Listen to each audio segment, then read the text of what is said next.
আসাদ সরকারের পতনের পর ইউরোপ থেকে শুরু করে মধ্যপ্রাচ্যের দেশগুলোর সঙ্গে সিরিয়ার পররাষ্ট্রনীতি নতুনভাবে গড়ে তোলার প্রচেষ্টায় আছেন দেশটির নতুন নেতা আহমেদ আল শারা। কুর্দি বিদ্রোহীদের নিয়ে আপত্তি থাকলেও সিরিয়ার নতুন সরকারের প্রতি শুরু থেকে সহযোগিতার মনোভাব দেখিয়েছেন তুরস্কের প্রেসিডেন্ট রিসেপ তাইপ এরদোয়ান। দুই দেশের সম্পর্কের উন্নয়নের অন্যতম দৃষ্টান্ত হিসেবে স্থানীয় সময় রোববার দীর্ঘ 12 বছর পর আলেপ্পো শহরে তুরস্কের কনসুলেট কার্যক্রম শুরু হয়েছে। এর আগে বাশার আল আসাদের পতনের পরপরই সিরিয়ার দামেস্কে তুরস্কের দূতাবাস চালু হয়।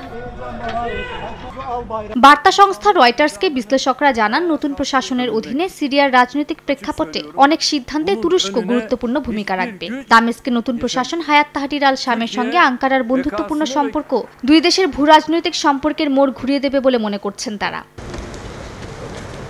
বাণিজ্যিক সুবিধার পাশাপাশি অবকাঠামোগত উন্নয়ন, জ্বালানি ও প্রতিরক্ষা, নতুন সংবিধান, ফ্লাইট চলাচল স্বাভাবিক সহ সব বিষয়ে আহমেদ আল শারার প্রশাসনকে সহযোগিতার অঙ্গীকার করেছেন রিসেপ তাইপ এরদোয়ান। একদিকে তুরস্কের সঙ্গে রমরমা সম্পর্ক, অন্যদিকে ক্রমেই তিক্ত হচ্ছে ইরান, রাশিয়া ও ইসরায়েলের সঙ্গে সম্পর্ক। তিনটি দেশ থেকে সব ধরনের পণ্য আমদানি নিষিদ্ধ করেছে নতুন প্রশাসন। এর আগে ইরান ও ইসরায়েলের পাসপোর্টধারীদের প্রবেশে নিষেধাজ্ঞা দিয়েছিল এইচটিএস সরকার।